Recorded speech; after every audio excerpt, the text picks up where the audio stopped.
औषध नाही, इंजेक्शन नाही, आता ऑपरेशन शिवाय पाठ आणि मानेच्या दुखण्यापासून आराम मिळवा. NC वेलनेस सेंटर, नवल पेट्रोल पंपासमोर, रेल्वे लाईन, सोलापूर. जिल्ह्यातील 5 बालविवाह रोखण्यात ग्रामीण पोलीस दलाला यश मिळाले.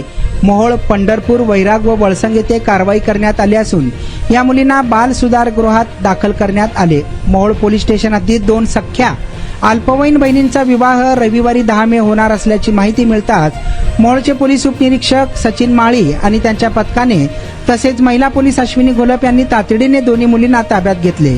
वळसंग पोलीस स्टेशनचे सहाय्यक पोलीस निरीक्षक राहुल डोंगरे यांना 14 वर्षीय मुलीच्या विवाहाची माहिती मिळाल्यावर रात्री 9:15च्या सुमारास त्यांच्या पथकाने अल्पवयीन मुलीला ताब्यात घेतले. पंढरपूर येथील 7 मे रोजी मध्यरात्री बालविवाह झाल्याची माहिती मिळाल्यानंतर सहाय्यक पोलीस अधीक्षक प्रशांत डगळे यांनी कागदपत्रांसह संबंधित मुलीला समितीसमोर सादर केले. वैराग पोलीस स्टेशन हद्दीतही विवाह रोखण्यात आला आहे.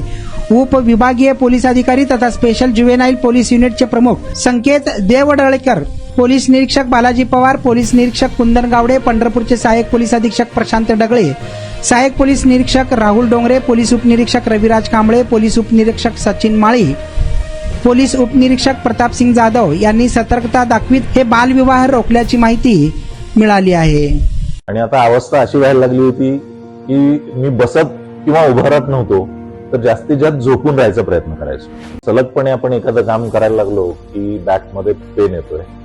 सुरुवातीला मी त्याला इग्नोर करायचा प्रयत्न केला. त्याच्यानंतर मला जाणवलं की इग्नोर करून हे काही कमी होत नाही. या ट्रीटमेंटच्या दरम्यान मला कुठल्याही गोळ्या किंवा इंजेक्शन घेण्यासाठी सुचवलं गेलं नाही. मला पाठदुखीचा खूप त्रास होता. आयुष हॉस्पिटल जयसिंगपूरमध्ये दाखवलं. त्यांनी त्यावर मला सर्जरीचा सल्ला दिला. त्यामुळे मी आज साधारणपणे 90% पर्यंत रिलीफ आहे.